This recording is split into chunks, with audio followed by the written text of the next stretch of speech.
Blades on the airfoil? Yes, yes. Okay, guys, it's we're getting recording started.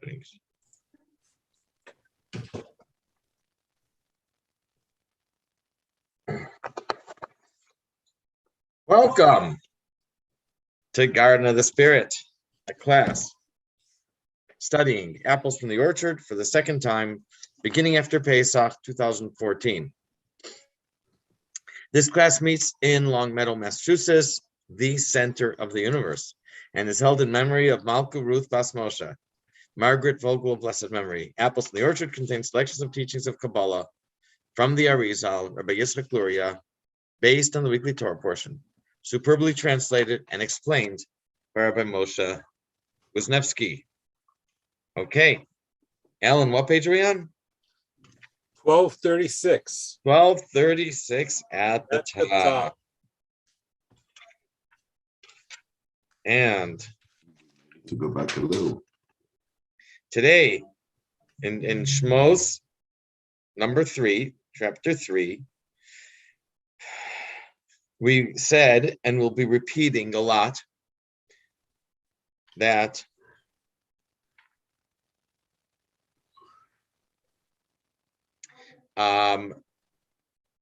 based on the Talmud and Medrash, that during the that after Adam sinned by eating from the tree of knowledge, out of contrition, he in an act of repentance, he separated from Chava to remove himself from pleasures of the world. Now, actually, this isn't the right thing for us to do, but this is what Adam did, because he had no one to learn from, and so he separated from his wife. He ended up staying away until his descendant Lemech came to him with a complaint that his wives separated from him. The reason, there are a number of suggestions. One reason was they said the world is going to be destroyed with a flood. Why should we have more kids? And so Lemech went to the great rabbi of the time, the judge, Adam, and said, will you do me a favor? Talk to my wives for me. And Adam said to them, this is your husband, you're supposed to be together. And they said, who's talking? Who are you to talk? So at that point, Adam returned to his wife Chava. And that was at 100, and at that time 130 years had passed. So in the Medrash it says that during this time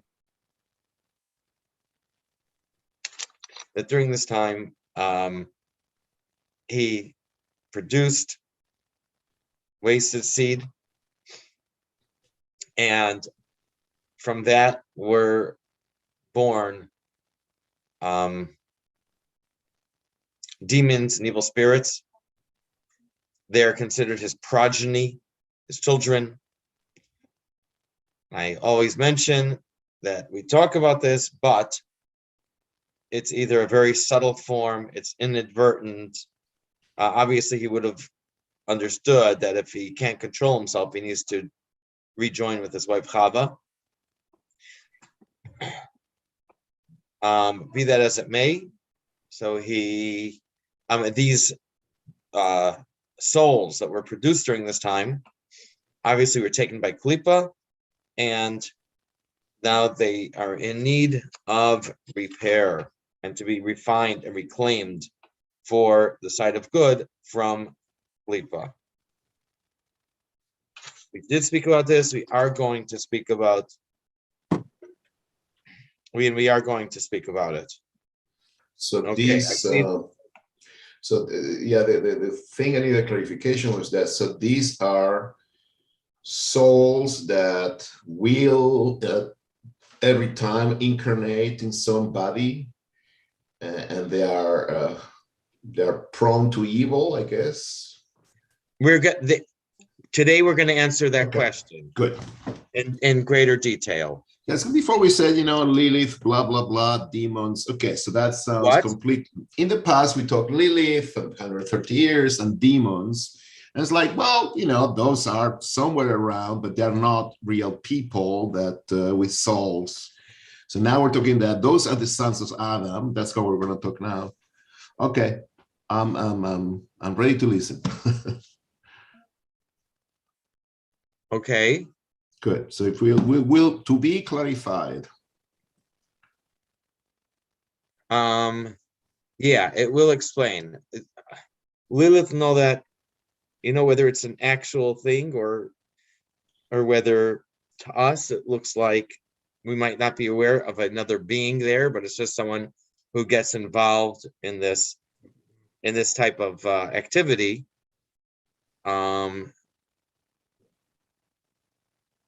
Is providing energy, nourishment to the to evil spirits. We call it Lilith.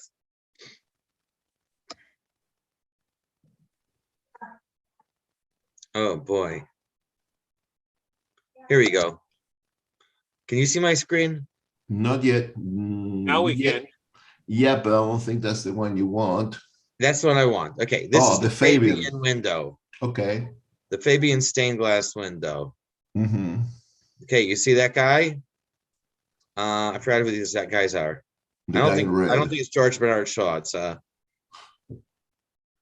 he was in that group, and he is where is he? Just a sheep in wolf's clothing, smashing the earth to redo it in their image. Yeah, that's what when Rudy's icon comes on. That's what I think of. That's what it looks like. Okay. Oh. Our Fabian socialist is here. Okay. Here we go. Are you guys ready? For a moment there, it looked like he was slicing schnitzel. Oh. That could be. Rudy sees schnitzel hiding under every rock. I see a socialist and a liberal hiding behind every rock. What's the guy's name? Rohrsbach? Yeah, Rorschach. Yeah, he would have a field day with me. Okay. Oh yeah. Socialism, Fabian socialism. Okay. So at 12:36, as Alan, thank you for keeping track, as Alan mentions. Okay, 16. So now these souls came back to Earth again. Oh, I'm sorry. Last time we said that they were reincarnated in the. Let's just read this.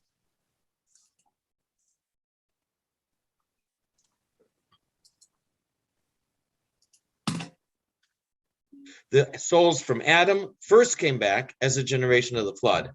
Because of their origin, one of their primary sins was wasted seed. This is hinted in the Torah, Kihishchis kol basar starko al aretz, all flesh wasted their way on the ground. This implies wasted seed because the Torah uses similar words as the Torah's explicit description of Onan, son of Yehuda.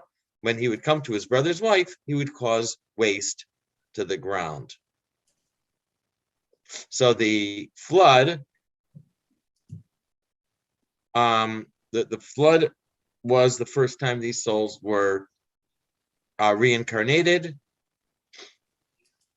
Our sages say in Sanhedrin, they sinned with boiling passion and they were punished with boiling water. This refers to the passion they experienced in wasting seed. Now, these souls came back to earth again, second time, as the people who built the Tower of Babel. This time their sin was different. God descended to see the tower that the sons of man, Adam, had built. Again, they were the souls produced directly from Adam. So we're calling these people B'nai Ha'adam, sons of mankind or sons of Adam. Okay, Alan, begin 1236 at the top. They were subsequently incarnated a second time as a generation of the dispersion. They too did evil, as did their spiritual forefathers, but this time not via waste emission of seed. This is the mystical meaning of the verse. Hashem descended to see the city and the tower that the sons of man, or of Adam, had built.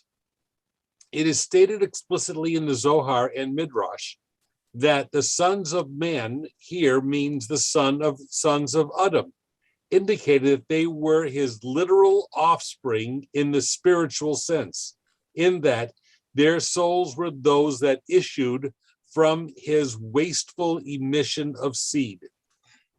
Now, they were reincarnated a third time as the people of Sodom. The men of Sodom were very wicked and sinful towards God.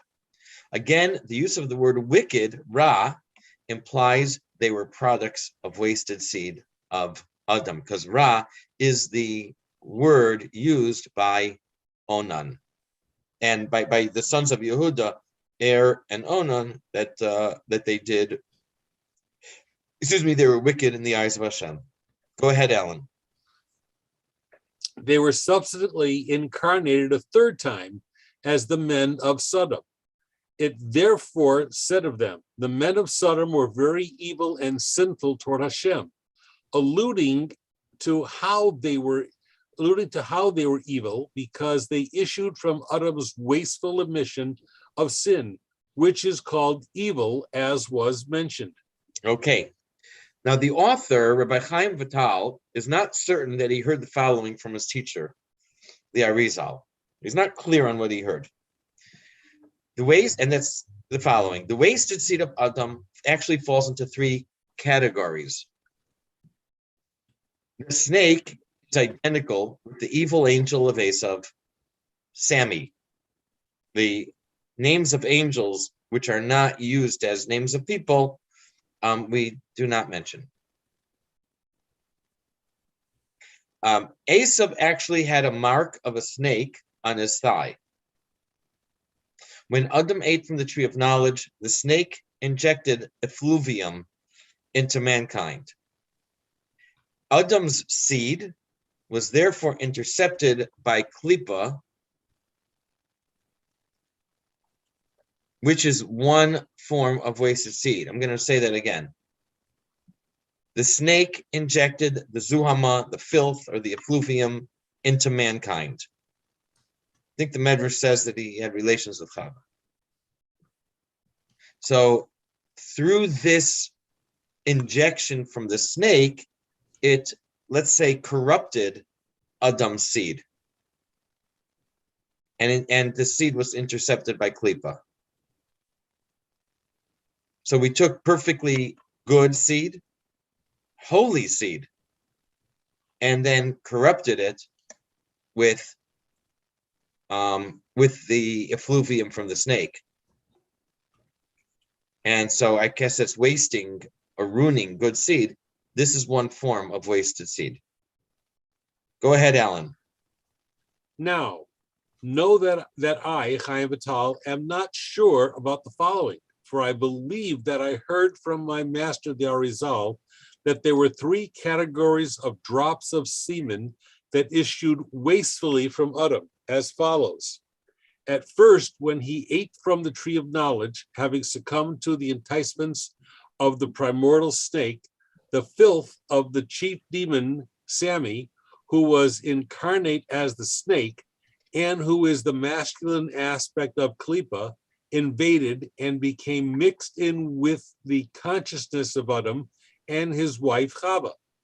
Adam then emitted seed wastefully, and its energy was absorbed into the klipa. All right. 19. Some of this wasted seed did enter Chava. Says here that there was wasted seed, and then maybe the injection of the snake caused him to waste some of the seed, but some of it did get injected from Adam into Chava as well. We said before that wasted seed originates in Das. That means that instead of it being aroused or stimulated from an actual person, and it happens through emotions and through emotions that are stimulated due to touch, it all begins in the mind. So it comes from Das. Some of the seed that entered Chava was from holiness. Cain, the oldest son of Adam and Chava, was thus conceived from drops of klipa and drops of holiness. Apparently, the drops of holiness were appropriated by klipa and form the second type of wasted seed. It seems that this is not literally wasted seed. It means seed that fell into the hands of klipa. Not sure about this. Go ahead, Alan. Okay. Before the ejaculation of that wasteful emission of seed was finished, Adam quickly coupled with his wife Chava, thereby inseminating her with drops of wasted seed, which had been detached from his das. While still engaging in intercourse with her, he then inseminated her with another drop of ejaculate, this one of holiness, and Cain was thus conceived from these two types of semen, and therefore he comprised both good and evil, as mentioned in the Zohar. Evil from the filth of the snake, which was the drop of wasted seed, and good from the drop of holy insemination. Notice that even though the end of the initial ejaculation was deposited in Chava, it is still considered evil, since what determines its nature is its origin. And this flow of seed in its entirety originated as in the filth of the snake, that is the awareness of self that was introduced into the consciousness of Adam and Chava by their partaking of the fruit of the tree of knowledge of good and evil. Thus, the first drop of evil seed were appropriated by the forces of evil, and the second drop became Cain's evil side. I'm not sure what that last sentence means. I think it should be was appropriated. Yeah, actually was appropriated. Mhm, mhm. Okay. Now, 20. But so the first one was filth and the second one was holy. So the second should have not been Cain's evil side, but good side if he had any. So I'm not clear on what this means, but Okay. it does seem that even the holiness was intercepted by the klipa. All right. No, yeah, wait a second. Yeah. And why would it be called wasted seed? Because the last part of the top sentence, and good from the drop of holy insemination. So, and the second drop became, correct, so it doesn't make sense that the second drop became Cain's evil side. It should have been the first. Because the second one came from holiness. Correct. Yeah, but why call it wasted seed? I'm not clear on this. Because it was before getting to Hava.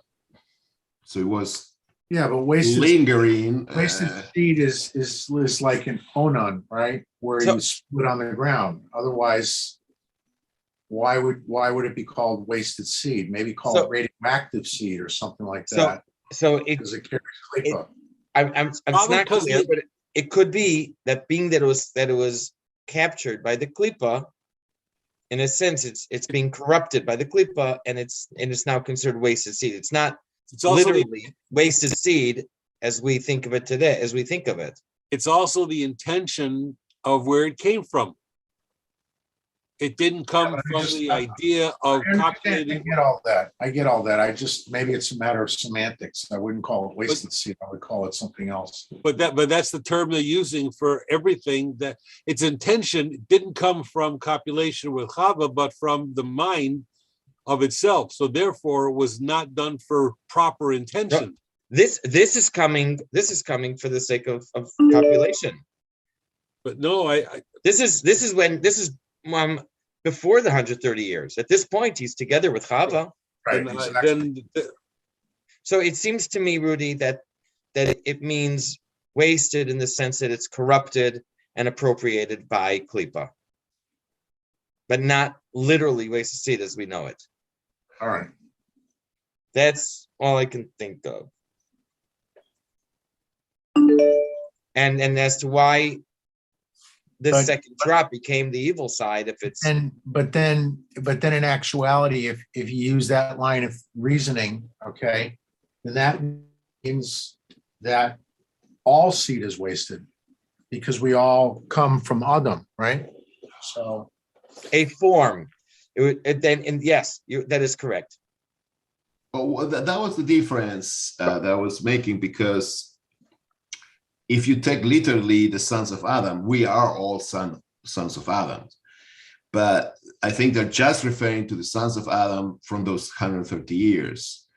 And those are the bad kids. We're going to see about it, guys. It's going to get more. Okay. We're going to talk more about it.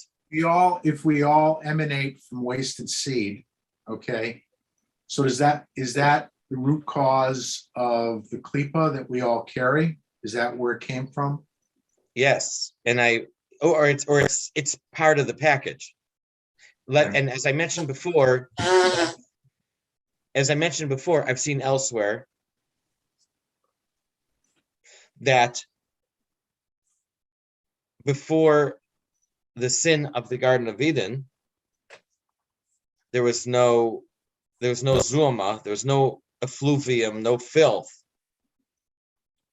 and the seed, and I guess there would have been no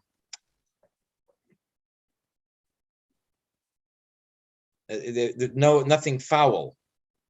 The seed would not have been what is called in the Mishnah putrid drop. Yeah. Yes, and it only adopted a bad smell after the sin in the Garden of Eden. And this is connected with this zuama, this effluvium. And I mentioned last week or 2 weeks ago that this zuama, I don't know a good translation for it. It's typically, we refer to it as like the reason why we take a shower is to get rid of our physical zuhama. That's the Hebrew word. So they call it filth. I think Shmot. yeah, Jim suggested a word. But basically it's your sweat and so on. So so after when we received the Torah, it says Pascha zu amasam, that this malodorous sweat and byproduct of living was over. It ended when we got the Torah, and it would have remained that way. We would still be free of it if we had not sinned with the golden calf. Right. Which implies that the same thing would apply to the I guess the odor of the seed of the male seed.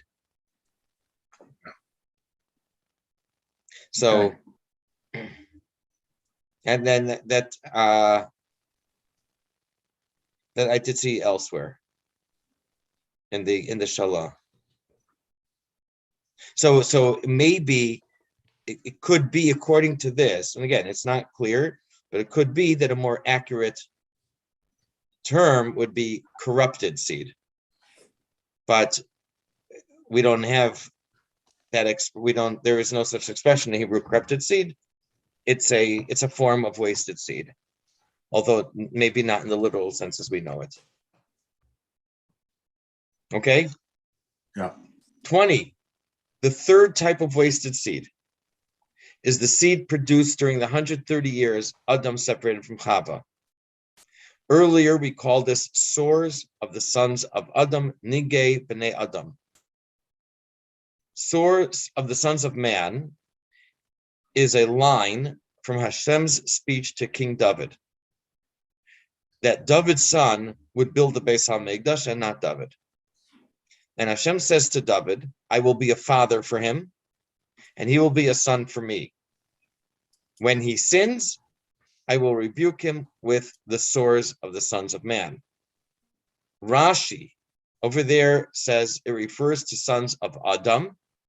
During 130 years, female spirits were aroused and produced children of Adam. That is in Rashi. And according to the Talmud of Gittin 68b, the king of demons, Ashmedai, removed King Shlomo from the throne.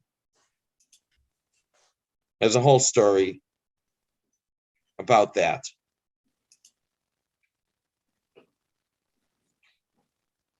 So in the Navi, when Hashem says, I will rebuke him with the swords of the sons of man, Hashem is saying that when Shlomo will sin, I'm going to send the results of Adam's faults, of Adam's wasted seed for those 130 years. I'm going to send that to go after Shlomo. And then Rashi says that this refers to the spirits that were the result of that were produced during those 130 years, and he uses the term that female spirits were aroused and produced children. And then there's another commentary, Thik Radak, who connects it with the story in Gittin 68b of the king of demons, Ashmedai, who removed Shlomo. Let me see how much to do here. So this is the third type. Go ahead, Alan. The third category. Third category of Adam's wasted seed was that which he issued after Cain and Havel had been born, when he separated from his wife and kept siring the plagues caused by the sons of Adam during the ensuing 130 years, until Seth was born. For at that time he repented and returned to his wife. Okay, 21. The three types of wasted seed correspond to the three reincarnations of the souls: the era of the flood, the era of the Tower of Babel, and the people of Sodom. Go ahead, Ellen. Corresponding to these three types of wasted seed were the three above-mentioned generations of spiritual offspring: the generation of the flood, the generation of the dispersion, and the men of Sodom. This is what I believe I heard from the Arizal. Okay, there you go. The Arizal will now explain the fourth, and there are a lot here. Some of the questions we have, he's going to go into more details, more explanations there. The Arizal will now explain the fourth reincarnation, the slavery and redemption. Moshe personified Das of Zeir Anpin, that is, the intellect component of Zeir Anpin. Let me a brief review. There are 10 spheras. The first 3 are intellect. The last 7 are emotive. Each of the 10 is comprised of sub-spheras of all 10. So that the first sphere of Chachma can be subdivided into Chachma, Bina, Das, Chesed, Gvura, Tiferes, and so on. And so too for each of these 10. Zeir Anpin refers to the first 6 of the motives: Chesed, Gvura, Tiferes, Netzach, Hod, Yesod. Each of these 6, as we said, is comprised of all 10, which means that each of the 6, the top third is intellect, and the bottom 2/3 are emotives. That Karsak? Yeah, okay. And the bottom 2/3 are emotives within each one. So within Zeir Anpin, the top there is a component of intellect in Zeir Anpin. This is the same level from which wasted seed issued from Adam. And that is now the personification of Moshe. So Moshe is in the right position to repair all this. These souls were now in the Israelites in slavery in Egypt, as well as the mixed multitude.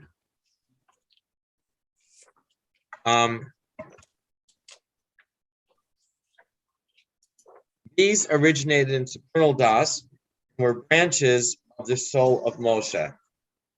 The souls, wait, take a look. The souls of the Israelites were repaired, while the souls of the mixed multitude were not yet repaired. Okay, Alan, go ahead. We will now explain.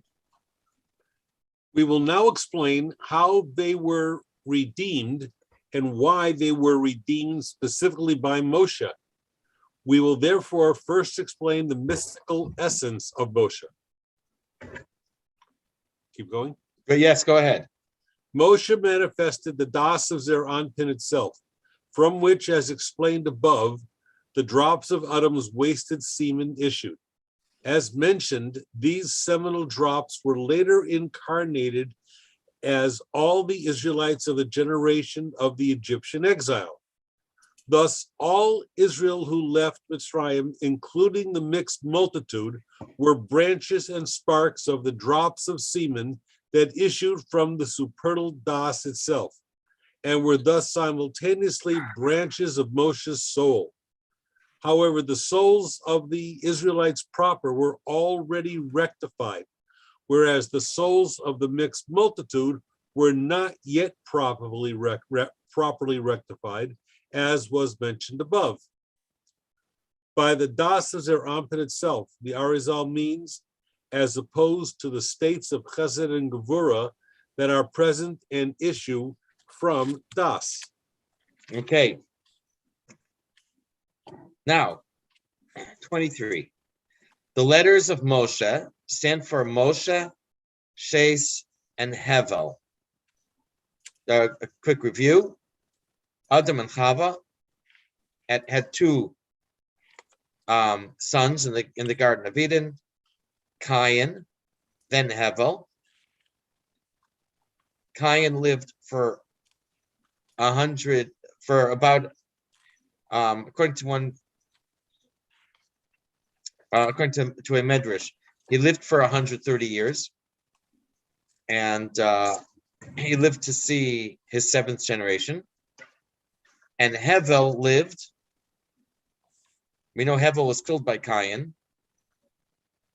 Hevel lived, drumroll, 49 days.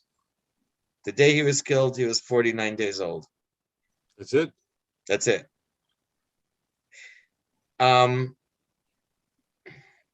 Shes, and then after the 130 years, when Adam and Chava reunited, Shes was born. And we're going to find, I guess, they're all intertwined. I don't know if he mentions it here. Certainly in other places that Hevel was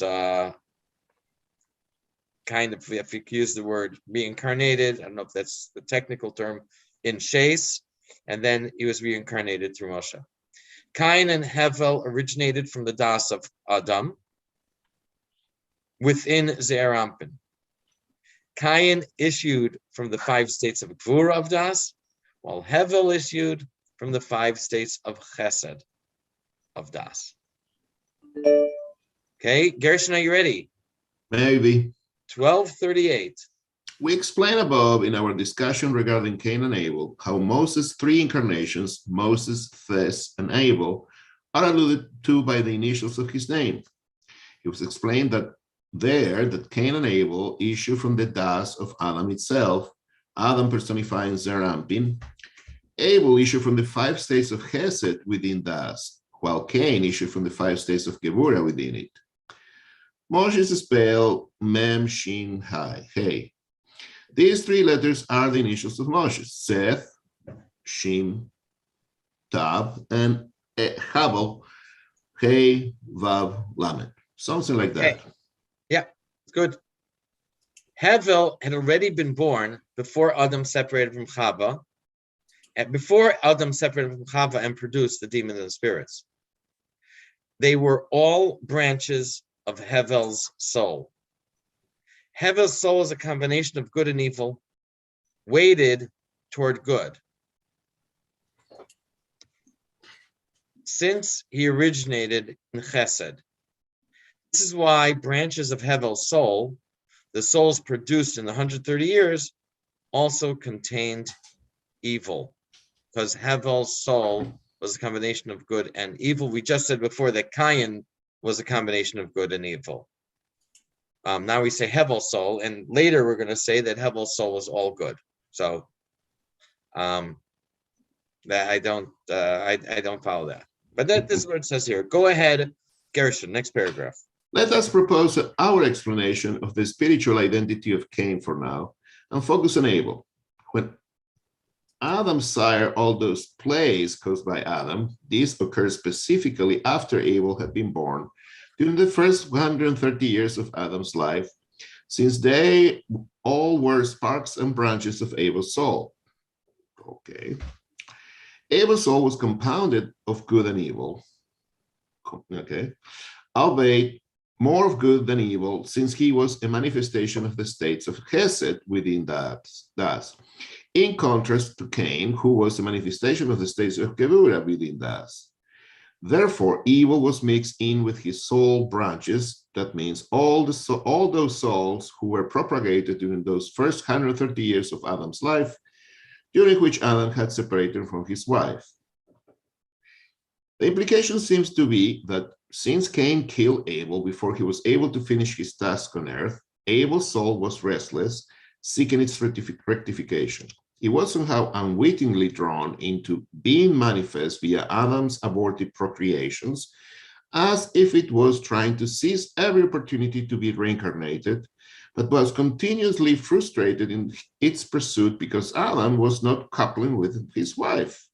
Okay, and the first words are, the implication seems to be. Uh-huh. So nothing we know for sure. Nothing for sure. It's not clear, but this is the image that we get from what he writes. All right. Okay, this is overall. Even though there are some detail, the details are a little hard to follow. In general, it's a very clear explanation. All right. There's a lot here. After 130 years, Adam returned to his wife Chava. The wasted seed was done, and Adam's third son, Shes, was born in his image and in his form. Shes was born without evil, like Hevel, and Hevel began to be repaired through Shes.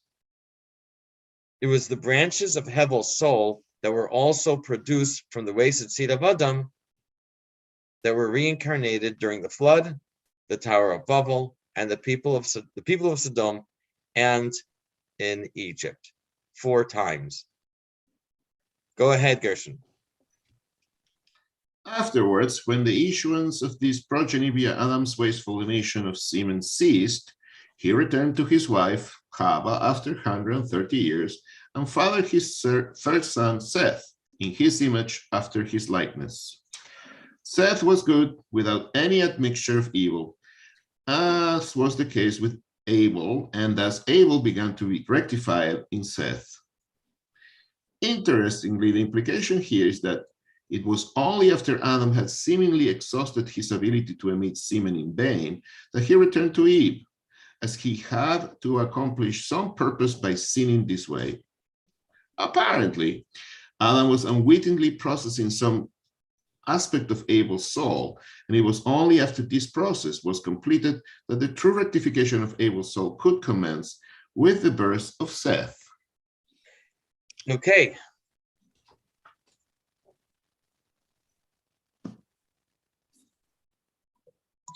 The Israelites remained in Egypt for 210 years. For the first 130 years, the branches of Hevel's soul began to be reincarnated in the Israelites and the mixed multitude, and the good in them began to be refined. The process of refinement was complete after 130 years, corresponding to the 130 years Adam separated from Chava. Okay, go ahead, Gershon. Egyptian exile lasted 210 years, counting from the time the sons of Israel, that means Jacob, entered it. Begin from the top of the page. The branches of Ava's soul, which issued through Adam's wasteful emission of seed, were reincarnated as described above until they finally reached Egypt, where they were again reincarnated, as mentioned. Okay, go ahead. Egyptian exile lasted 210 years, counting from the time of the sons of Israel, that means Jacob, entered it. During the first 130 years, the branches of Abel's soul began to be reincarnated in the Israelites and the mixed multitude, as mentioned, and the good in them began to be refined, cleansed, and separated out from the evil by means of servitude. Their refinement was not completed until the end of these 130 years, corresponded to the 130 years during which Adam was separated from Chava and produced them, as mentioned. Okay, Jacob, go ahead. I'm sorry. Jacob went to Egypt with his family in the year 2238. The Exodus occurred in the year 2448 to 2238. That means 210 years. Okay, and just to give you an idea, put into context. So we were in Egypt only 210 years. That's from the time that Yaakov went down.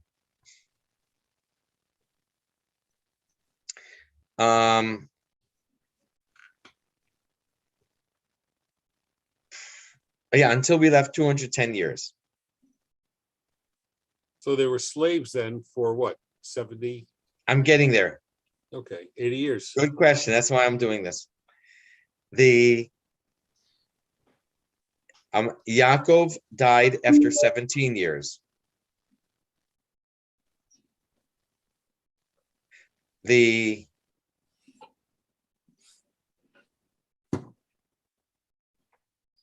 After 90, after like within a year or two, after 94 years in Egypt,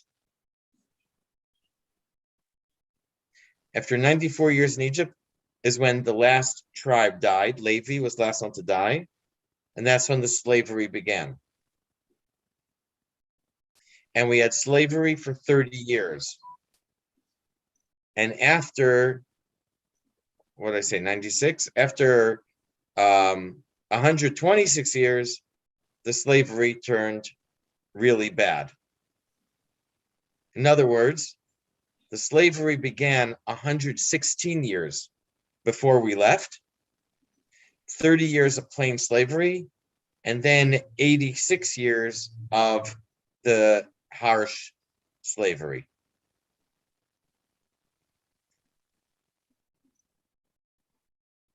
Miriam, the name Miriam means bitter because things turned bitter when she was born. And she was 5-6 years older than Moshe. He was 80 when they left. So we had, again, 116 years of slavery, and of which the 86 of them were harsh slavery, severe slavery. How old was Moshe when he left Mitzrayim That is written in the Torah. the first time? 80. That he was 80. The what? When he left the first time. Before What do you mean the first time? Explain. Before When he going left, after he's being confronted by the Israelites, that they saw that he smote the Egyptian. And he escaped to Midian. He escaped to Midian. When he left to Midian, how old was he? How old do you think he was? No idea. Okay, that's all right. Like 20, 25, I don't know. If I'm not mistaken, I think I saw once that he was around 26 years old. I was close, 25. You were. Excuse me. I think it's mentioned in the Me'am Loes. If you ever look through there, the Torah anthology, and there they go into detail of what happened to him, what he encountered between the time that he ran away from Egypt and that he arrived at the well in Midian. He lived a whole life between that. he ended up as the king of an African country. It was Levitic. And then he gave that up. I think they have names, they have details, they have names of kings in the Medrash. I think he was 26. Okay.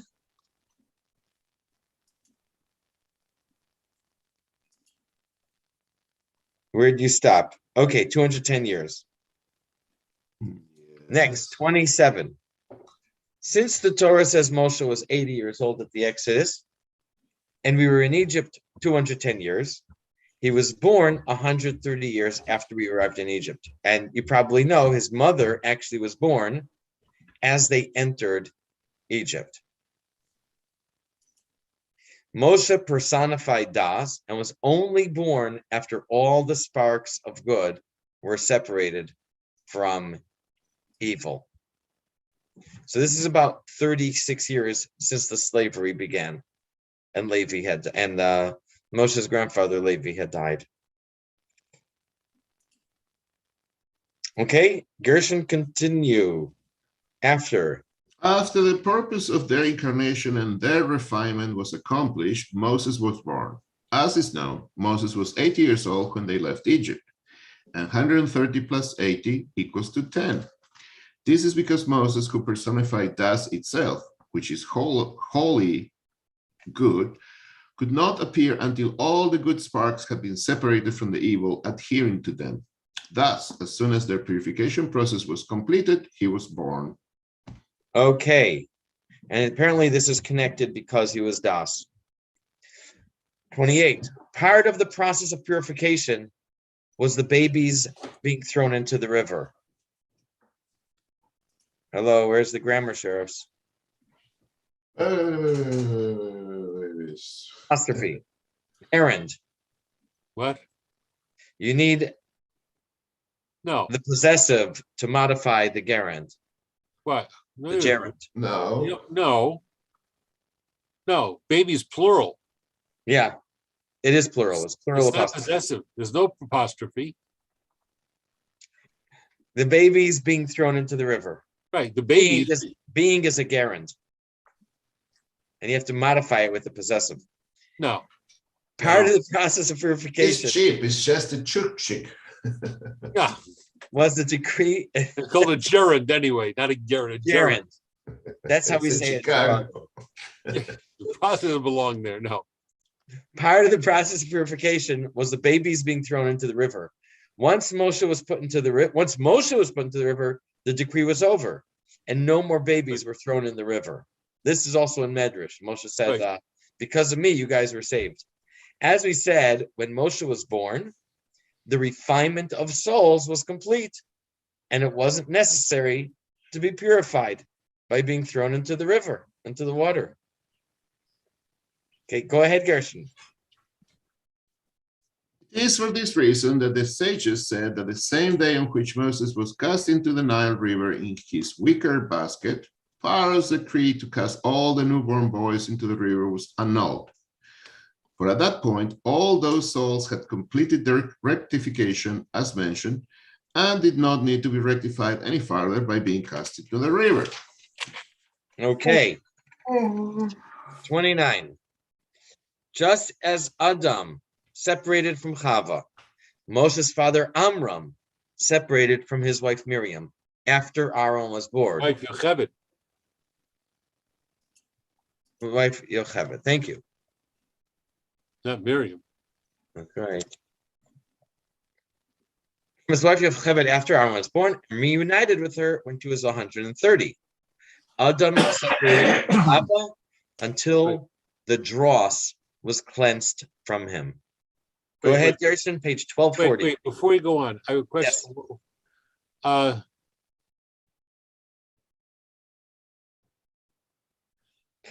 Aaron was older than Moshe, 3 years older. so he only separated from Yocheved for 3 years. Correct. Okay. Good point. And he's going to discuss that here. Okay. In other words, it's not apples to apples. Adam actually separated for 130 years, Right. and Amram separated from his wife and then remarried her when she was 130. This is the real reason why Moses' father Amram separated from his wife, Yocheved, until she was 130 years old, and then, as a result of their union, when they reunited, Moshe was born. This separation was similar to how Adam separated from Eve until all the dross was cleansed from him through the wasteful emission of his seed during 130 years, after which Seth was born when Chava was 130 years old. See the 130 years. So now the wasteful emission is a purification process. Yeah, I don't. It isn't. Oy. It isn't. He might talk about it a little, but yeah, I don't really get that either. The 130 recurs. Yeah, of course. Adam Amram- separated from Chava for 130 years, and Abram reunited with Yocheved when she was 130 years. Moshe was born when he was 100, when his mother was 130, and Right. which is also 130 years after they entered Egypt. It Right. says that's when the purification of the Jewish souls, of the souls of the Jewish people, was completed. We said Right. on the page before. Okay, Gershon, read the fine print. Of course. Amram did not separate from Yocheved for 130 years the way Adam separated from Chava, since Moses' older brother Aaron was born a mere 3 years before him. Thus, most Amram and Yocheved could have been separated was 3 years. But the fact that when they remarried, Yocheved was 130 years old, just as Chava was 130 years old when she was reunited with Adam. Okay. Well, yeah, okay. Suffices to allow the analogy between the two cases to be drawn. Also, the Arizal is clearly not insinuating that Amram was guilty of the same sin of which Adam was. Thus, Moshe was born after a period of 130 years, just as his first incarnation, Seth, was. Okay. And not exactly the first, because I think Hevel would have been his first. Maybe an earlier incarnation would be more accurate. Okay, No, 30. They're talking about after 130 years, then Seth was born. Yes, but it calls Seth Moshe's first incarnation. Yeah, well, okay. Okay, Probably previous incarnation would have been better. Yeah, previous or early. Okay. A moment. 2, 3. Okay. We can go. It's 8:29. We could go on to do a little more, which I'm fine if you guys are. Or we could stop here. We can stop here. You know what? I'd rather go ahead and All do right. this as a continuation of here. Okay. All right. A number of questions surround the birth of Moshe.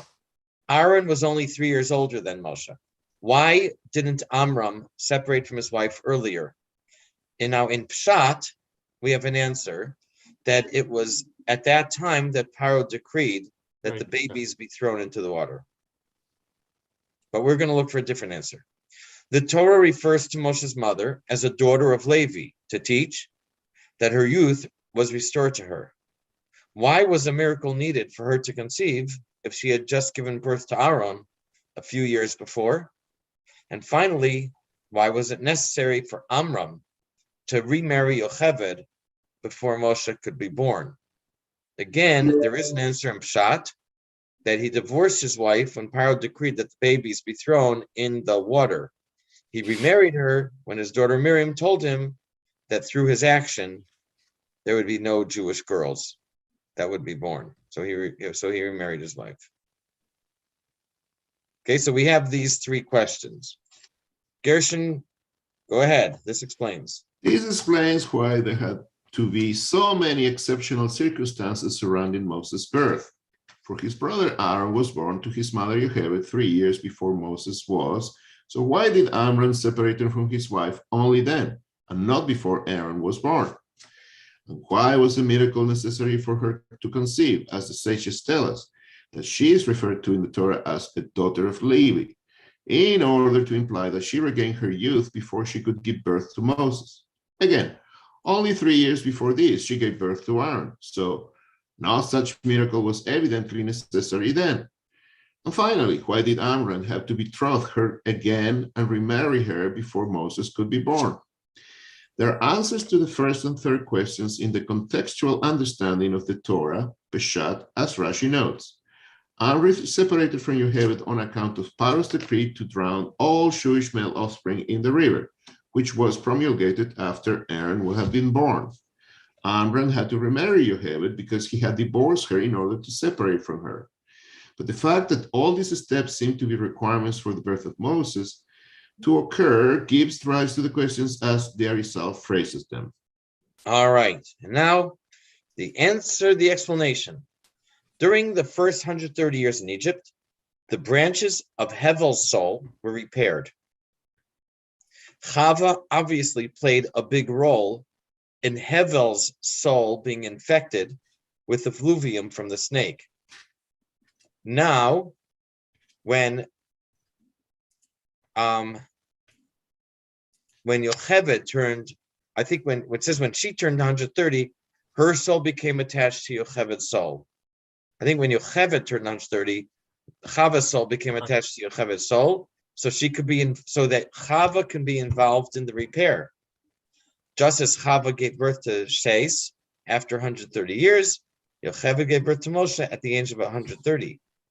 And with this new attachment of Chava's soul, Yocheved regained her youth, and Amram had to marry her again.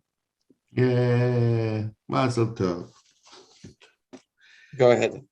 The answer is that now that Havel had to be reincarnated and rectified after all his evil branches had been rectified during the preceding 130 years of the Egyptian exile, it was necessary for Adam's wife, Chava, who was responsible for her son Havel, being compounded on the filth of the primordial snake by enticing Adam to partake of the fruit of the tree of knowledge, to be reincarnated by her soul being grafted onto Yocheved's, into Amram's wife Yocheved at the end of 130 years of Egyptian exile, in order to rectify what she had originally perverted. Thus, just as she gave birth to Seth after 130 years, so now it was after 130 years that the Yocheved gave birth to Moses, as mentioned. Is that right? Did I skip something there? No. This is why she regained her youth via the grafting process, as mentioned. This is also why she needed to be wed again to Amram, so she could marry this engraftment of Chava. Clearly, Chava was not reincarnated into Yocheved in the usual sense of this word, since Yocheved was already alive when Chava's soul entered her. Rather, Chava's soul was grafted onto Yocheved's so that both souls existed within her body, like a divuk. Yeah. Okay, this is getting really, really exciting. And yes, and this is where we're going to stop. But there's a lot here. Rudy, and I can't help but think of what you always say, that you mentioned the Medrash, that the true intention of creation was for Adam to eat from the tree of knowledge, for them to be expelled from the Garden of Eden, and for the whole world to take place, so that everything can be repaired, and we would have our job to repair. And here you see how the whole mess happened with the souls, with Adam. Now the 130 years, and the reincarnated 4 times. Hevel is killed. His soul gets attached, has branches in those souls. It just now Chava reincarnates halfway somebody alive. It's not a video game anymore. Now it's a soap opera. And What a screenwriter we got. no one would believe it. And so all this is going on. This is all from Adam. We always say it's like how narrow our focus is, and we have one little thing. We're stuck in traffic. I spoke to somebody who's stuck on the causeway, Gershon. I spoke to somebody who stubbed his toe today. I was bleeding all over the place, and I had to take a day off of skiing. Oh God. People have trouble. People have problems. And then there's the real problems. You have someone at the Kotel is shot by a terrorist, or someone is a few weeks ago, or someone at the up north and near his house on the road is shot by terrorists. You know, obviously serious stuff. People have genuine suffering, but it's all part of this process, consequence. What all can be traced back to the Garden of Eden, and what took place there, the cataclysmic events, and then and all this process of repair that we go through. That's right. Never a dull moment. Yeah. Except when you get stuck in traffic, but that's a different story.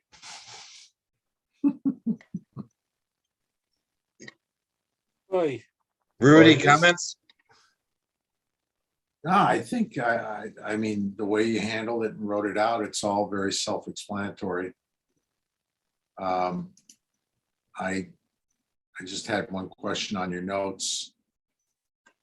If you could pull them back up again. Remind me of something. What number? Okay, very last sentence. Very last sentence. With this new attachment of Chava's soul, Yocheved regained her youth, and Amram had to marry her again. Why? So it says in the book, from what it seems in the book is that if Amram would have remained married to her, to Yocheved, and Chava's soul would attach itself to her, it's like he would only be married to the Yocheved part and not to the Chava part. Yeah, but how And did in order to also be married to the Chava part, he had to divorce Yocheved and then remarry her. But how did he know? Was he sent an email, or was it Ruach HaKodesh, or what? How did he know? Because all of a sudden she looks 20, correct? So it looks like a different woman. He better marry this new woman. Hey, he really did trade in 130 for a 20. For a 20-year-old, yeah. How did he know? Yeah. Either he knew, or he knew intuitively, or he it's didn't also- know. It's And it was also just, or events happened to make it like that. whether or not he knew, or did Miriam in some way know, even at the young age, where her father left his wife, and they stopped. Everybody stopped having children because he was a leader. Abram was a leader, right? Yeah. They followed his lead. So for people to conceive properly and have more children, he had to do it properly and remarry Yocheved, so that everyone else would follow his lead and therefore have children with their wives and not with anybody else. Yeah, but they would have remained married if he wouldn't have gotten divorced.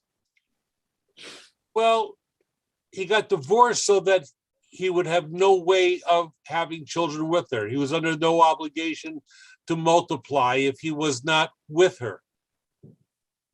He was a Levi. The Levies kept everything. And him being a leader of the tribe of Levi, they followed his lead. So when he remarried and conceived, then everyone else followed suit. And then more girls were born, as we said, no other girls would be born. You know, when Moshe was born, the decree ended for the babies being thrown in. Therefore, people could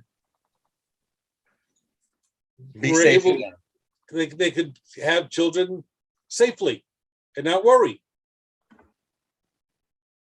True. So somehow Miriam, who was a prophetess herself, knew at an early age what had to happen, what her father had to do. So he told her, "You have to remarry my mother." When they got remarried at the wedding, Miriam danced, Yeah. and she said, "My mother will have a child who will save the Jewish people." She knew. Yes. So How? Rudy, and Rudy, the answer to your question, how did Amram know this? No. How do we know that we're supposed to be in a certain place for XYZ to happen? I was in Costco last week and I saw somebody that I know. He wasn't a customer, he works there. So I stopped to say hi, and he was doing samples. So he showed me that what he was giving out was kosher, it's seltzer. Didn't have much fizz, so I wouldn't buy it. But he said, "Oh, look, it has the OU, Coach Symbol." I said, "Okay." So I took the cup and I said aloud, bracha. Why not? Figured that's why. So I said aloud, bracha. And a customer walking by goes, "Amen." Right. It's always a Jew. No one I know. Yeah, I didn't recognize her. So I had to be there in that spot so that I could say the bracha. She's going to answer Amen. I didn't know it's going to happen. Who knew? You don't know. Did Haman know that he needs to build a gallows 50 cubits high because 50 is the right number in order for his plan to succeed? If he can connect with the number 50, then his plan could succeed. I don't think Haman exactly knew that. But the next week we'll learn why 130 seems to be appearing a lot. There's 10 times 13. There's an even puppet greater master. there's Yeah. there's an even greater conundrum in what you discussed this evening, and it goes back to that one sentence about Ashmoed deposing King Solomon. Because when you think about it, I mean, there's a book. It's called The Wisdom of Moses, and it talks about that whole episode where King Shlomo was conjuring these shades because he wanted to hear more wisdom from them. But the way that you wrote it is Ashmoed deposed him. But what was interesting is we know that Adam, right, saw into the future and saw that there was a necessary entity that had to be David HaMelech for Mashiach to come. So he gave 70 years of his life for Adam to be created. I'm sorry, for David to be created. So in a sense, Adam had transmigrated into David HaMelech, right? And his sin followed him. The Nachash followed him well into the future. So I just find it very interesting that here the Nachash had to depose King Shlomo as if to disrupt the lineage from Mashiach. I don't know, it's just very, I find it very fascinating. And then this is all foretold in a book called The Wisdom of Moses. It's just fascinating. Everything is interlinked. And so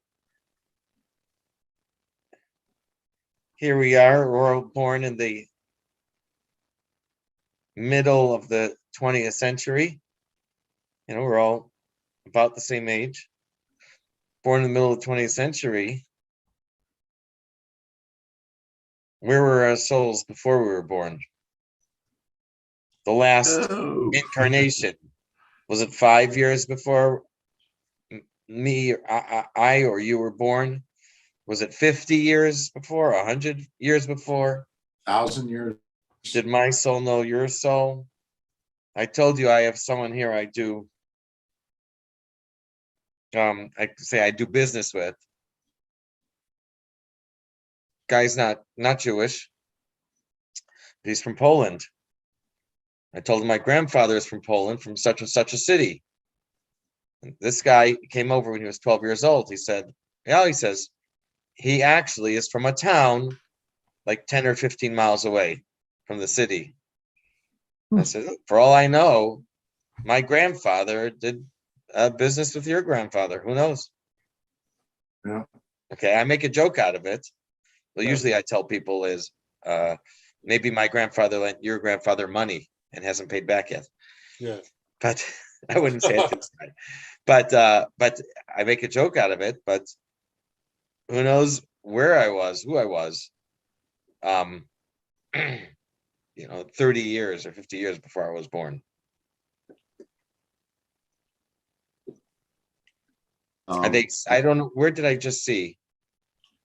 I heard someone talk. I think he's a great rabbi. I think it's from here, just recently. Great rabbi in Israel. I think Yoel has his books. And he grew up not religious. He said that the interviewer asked him how he became religious. I think he said he was it's a long story, but part of it was he was studying hypnotism. And he said people would be hypnotized and would speak with an accent and remember things from an earlier incarnation. So he realized he had a close friend or a few friends who died. There was a helicopter crash. And he went to the funerals and he remember thinking, like, is this it? Is life just over? Everything ends? There's nothing that lives on? And that was part of his process. So, and from here, what we're learning here, how everything is connected. And who knows, some thing that I do or some stupid thing that I get myself caught up and involved in might have a connection with something from 100, 200, or 500 years ago. I tried to make this story short. I was in Valencia. It was a stressful semester. Took a cheap flight with Susan, rented an apartment for a week. We were in Valencia, and it was like Baomer. It was an odyssey to find the Chabad. We found the Chabad, big celebration in a small apartment. Where's Valencia? Spain.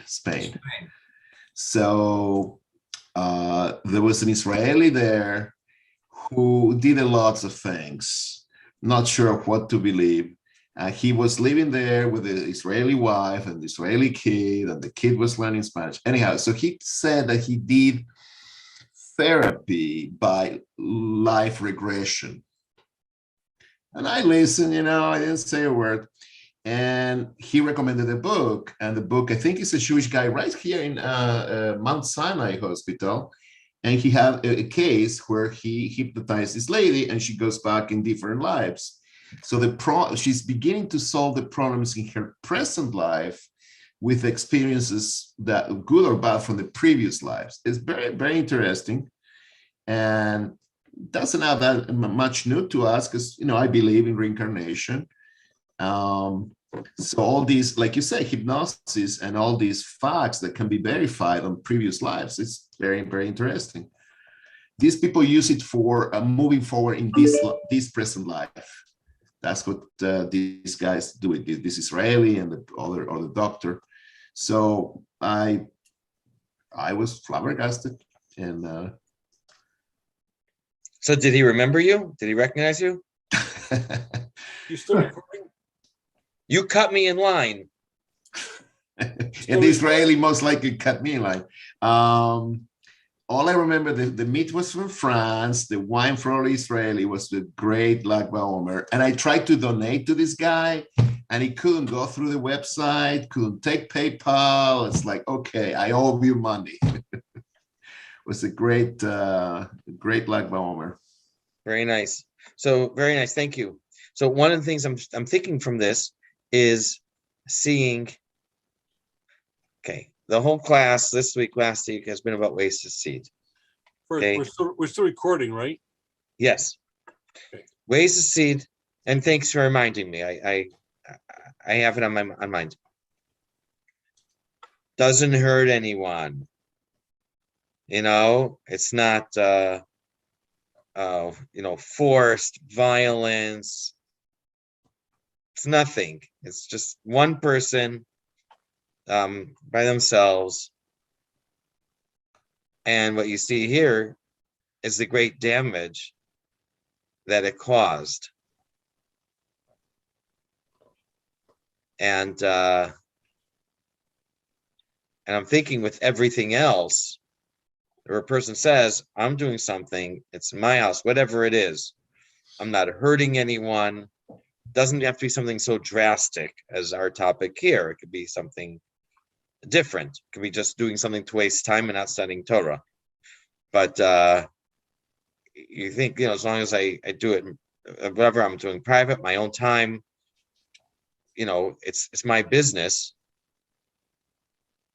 But we see from here how much damage it can cause, what kind of lasting consequences and effects that anything we do can cause. Mm-hmm. Even though we might not see any obvious or any overt result. You're tired, you go to bed without saying Shema. I mean, you don't do the Ma'ariv. I don't mean the second Shema at night. You skip Ma'ariv one night. You don't do Shema. Okay, that's a big deal. Up in there's a huge gap or lapse in the divine energy in the process of creation, and so on and so forth. Even aside from